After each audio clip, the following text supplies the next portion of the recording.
Queridas amigas y amigas, hemos cerrado esta semana el curso abierto Efesios, la iglesia en la ciudad. Y ha sido un buen cierre escuchando las experiencias de una red de iglesias tan comprometida con la transformación evangélica de, de sus barrios, de sus ciudades. Uno de los aspectos que más me impresionó a mí de la videoconferencia era que estábamos hablando con pastores de distintas denominaciones, de distintas tradiciones protestantes. Y esto me da esperanza para ver modelos de iglesias trabajando en base al beneficio de la ciudad y no tanto en limitándose a las estructuras institucionales o denominacionales. Eh, entonces, quería mandar este último video para repasar algunos conceptos y para completar lo que habíamos iniciado esta semana. Ahora que el curso ya ha terminado, es un buen tiempo para hacer un resumen. Entonces, quería recordar con ustedes lo que hemos avanzado, lo que hemos visto en este curso. Y se acuerdan, enfocamos un libro de Efesios con un enfoque narrativo, es decir, como una historia en la cual estamos invitados a participar. Y estamos invitados a participar por los méritos, por el trabajo del actor principal, que es Jesús. Entonces Pablo ha utilizado un sinfín de adjetivos, un sinfín de atributos para hacernos entender la calidad y la cantidad del poder que Dios dispone para la iglesia. Eh, entonces vemos que el primer impulso del libro de Efesios tiene que ver con la creación de una nueva humanidad. En pasajes desde el capítulo 1, en Cristo también fuimos hechos herederos, pues fuimos predestinados según el plan de aquel que hace todas las cosas según el designio de su voluntad. O porque Cristo, en Efesios 2:14, Cristo es nuestra paz, haciendo de los dos pueblos uno solo, eh, para reconciliar a ambos en un solo cuerpo mediante la cruz, etc. Eh, Efesios 4:6 nos habla de la manera en que tiene que vivir esa nueva humanidad. Otro de los temas principales de esta gran narrativa, entonces, es la victoria de Cristo sobre los principados y potestades. El pueblo de Dios participa en esta victoria, les dijimos, a través de la victoria de Cristo, por supuesto. Perdón, el pueblo de Dios participa en esta victoria de Cristo a través de la actividad del Espíritu Santo.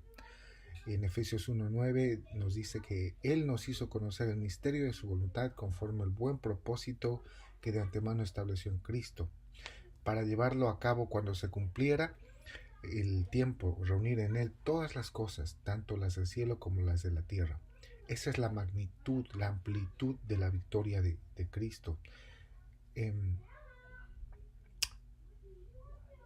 Este vivir en la victoria de Cristo se puede entender bajo el vivir de acuerdo a la vocación con que fuimos llamados.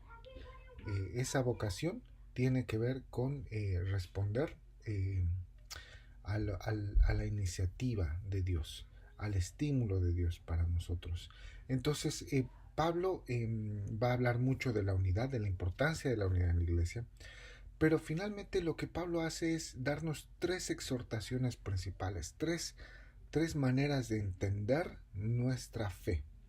Esas tres exhortaciones están en los capítulo 5, versículo 8 al 6, 9.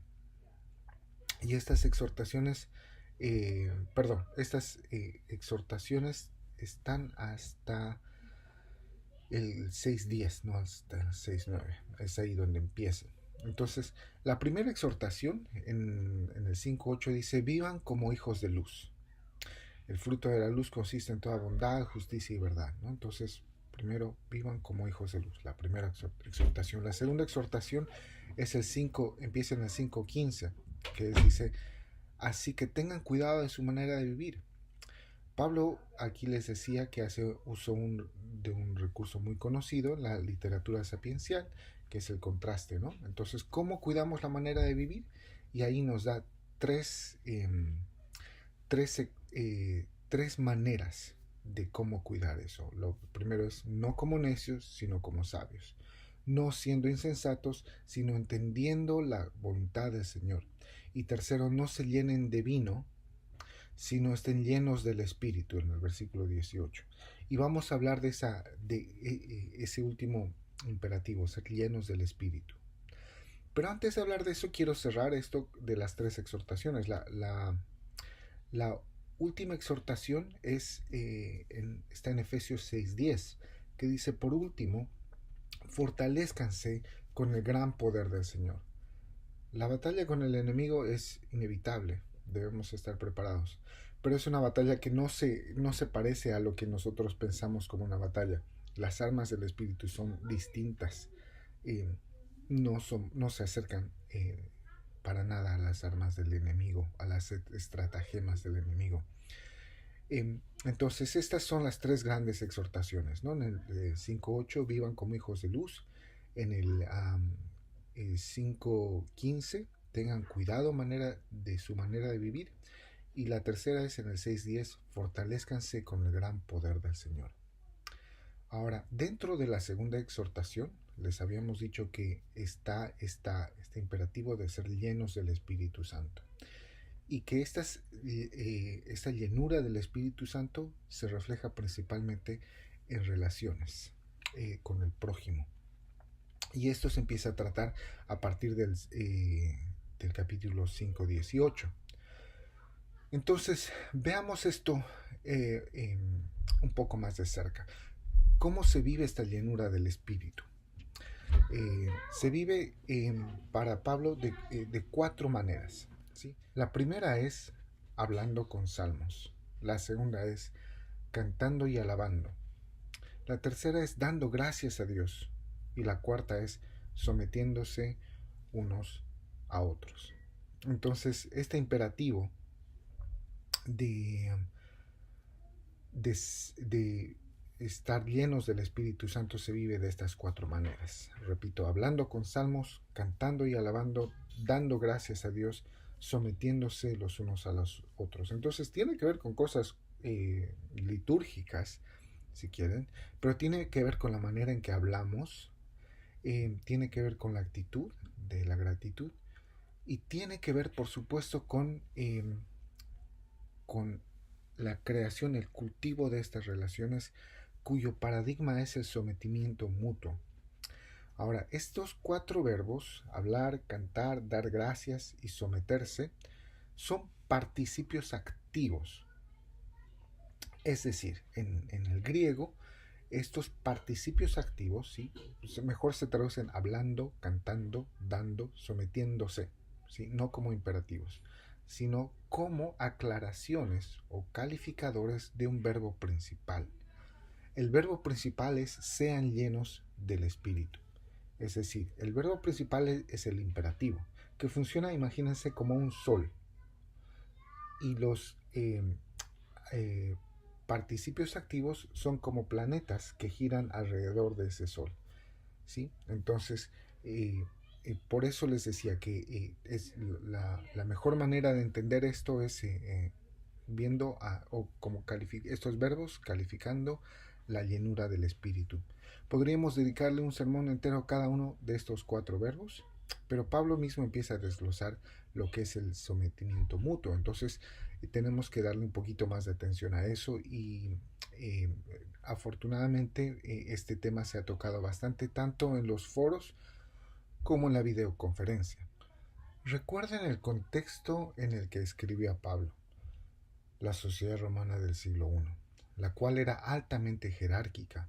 En esa época, las mujeres, los hijos y los siervos o esclavos eran propiedad de los esposos, padres y amos. Mujeres, hijos y esclavos, siervos, no necesitaban que la palabra de Dios les diga sométanse. La sociedad lo decía ya. Es más, si según la sociedad, si no lo hacían, el castigo era duro, en algunos casos hasta la pena de muerte, ¿sí? La falta de sometimiento. Entonces, no había necesidad de Pablo de reforzar este concepto. En cambio, lo increíble, lo revolucionario de la palabra de Dios es que dice, sométanse unos a otros. Esposas a esposos y esposos a esposas, padres a hijos e hijos a padres, siervos a amos y amos a siervos. Imagínense el escándalo que provoca esta mentalidad, esta nueva manera de entender las relaciones que propone el Evangelio en esa sociedad en la que lo que más importaba era la jerarquía. Cuando Pablo ordena, imagínense el escándalo, estén sujetas a sus esposos, pero esposos, entréguense por sus esposas como Cristo se entregó por la iglesia. Padres, no provoquen a ira a sus hijos. Amos, recuerden que Dios no hace acepción de personas, no tiene favoritos.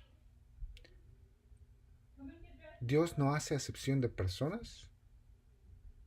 Este es un concepto realmente revolucionario para esa época. Pero si la sociedad dice que la mujer es propiedad del varón, si la sociedad dice que los hijos no tienen voz ni voto en los asuntos de familia, si la sociedad dice que los siervos son prácticamente como animales de carga, o como dice Aristóteles, que están condicionados ontológicamente, están creados para ser amos, que no se pertenecen a sí mismos, sino que tienen razón de existencia solamente por ser, por el amo, por la existencia del amo. No importa lo que la sociedad diga. El Evangelio dice que la esposa es primeramente propiedad de Cristo, no del varón. Y si éste se llega a olvidar de eso, debe responder ante Cristo mismo. Cristo ha marcado una manera de tratar a las esposas al entregarse por la iglesia. El hijo es primordialmente hijo de Dios y por lo tanto debe ser tratado con ese cariño y respeto antes que ser tratado con crueldad, con abandono y con todas las cosas que marcan la sociedad. El esclavo, el empleado, no es propiedad de nadie. Puede establecer su propia existencia no en función al amo. El siervo es tan amado ante Dios como lo es el amo. Seguramente cuando Pablo predicaba este tipo de cosas en la ciudad de Éfeso, las autoridades querían, no lo entenderían o tal vez hasta lo quisieron eliminar. Sabemos que los comerciantes vieron en su religión, en la religión de Pablo, una amenaza al sistema religioso imperante en Éfeso. No sabemos cómo habrán reaccionado las otras autoridades. Sí sabemos que el cristianismo fue una religión perseguida. Un pueblo que está lleno del Espíritu de Dios tampoco puede hacer acepción de personas.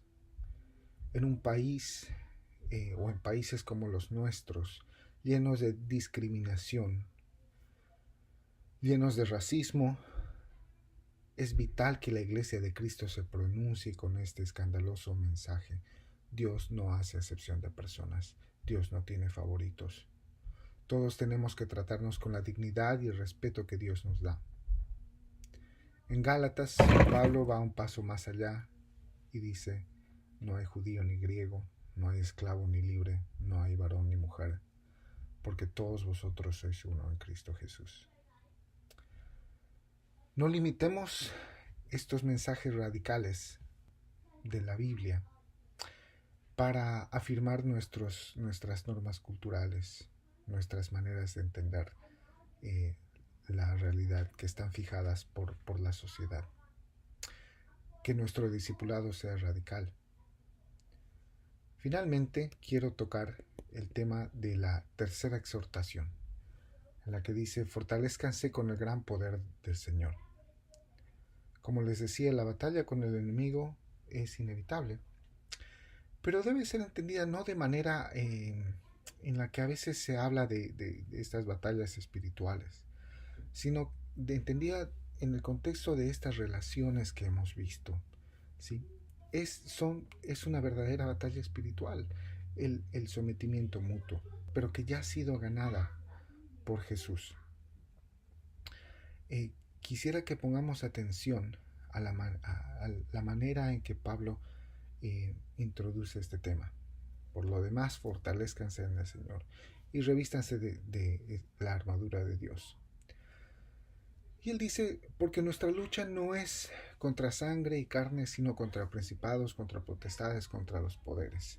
Y aquí tenemos que recordar lo que se dijo ya en los capítulos 1 y 2 sobre la victoria de Cristo, precisamente sobre estos principados, sobre estas potestades. Y tenemos que recordar lo que dice también en los capítulos 2 y 3, que el propósito de Dios es que la iglesia sea esa comunidad que da testimonio de su gracia, de la efectividad de su gracia en las regiones celestes, en las regiones celestiales. Y finalmente, dice, tomen la armadura de Dios para que puedan resistir. Y la armadura de Dios tiene que ver no con estratagemas, no con técnicas o tácticas, sino tiene que ver con cosas que son más cercanas a actitudes o a principios o valores de vida. La verdad, la justicia, la paz, la fe y la salvación. Es con esas actitudes que llegamos a esta armadura que es la espada de Dios, usándola para esas cosas, para justicia, para verdad, para fe, y no para destruir al otro. Pablo cierra su carta nuevamente hablando de la oración. Con toda oración y súplica oren en todo tiempo en el Espíritu y velen con toda perseverancia y súplica por todos los santos. Un maestro mío decía, cada vez que le pides a alguien que ore por ti, estás contribuyendo a fortalecer a la iglesia, porque la iglesia es más iglesia cuando oramos los unos por los otros. Finalmente, oren también por mí, para que me sea dada palabra al abrir mi boca. La iglesia en la ciudad tiene que ser una comunidad de oración, una comunidad en la que oramos los unos por los otros, una comunidad en la que demostramos estas relaciones reconciliadas. El mensaje de Efesios es grandioso, es realista porque está basado en la realidad del triunfo de Cristo, pero es radical y es necesario que sea radical, especialmente en estos tiempos en los que el mensaje cristiano está tan confundido con paradigmas y posturas políticas que nos llaman a tomar el poder, que nos llaman a transformar la sociedad a través de promesas que nos pongan como cristianos en el centro de la acción. Resistamos esas voces y veamos cómo el Espíritu nos capacita para responder al llamado y cómo el Señor nos acompaña en ese llamado. Ha sido un gusto aprender con ustedes. El Señor les bendiga.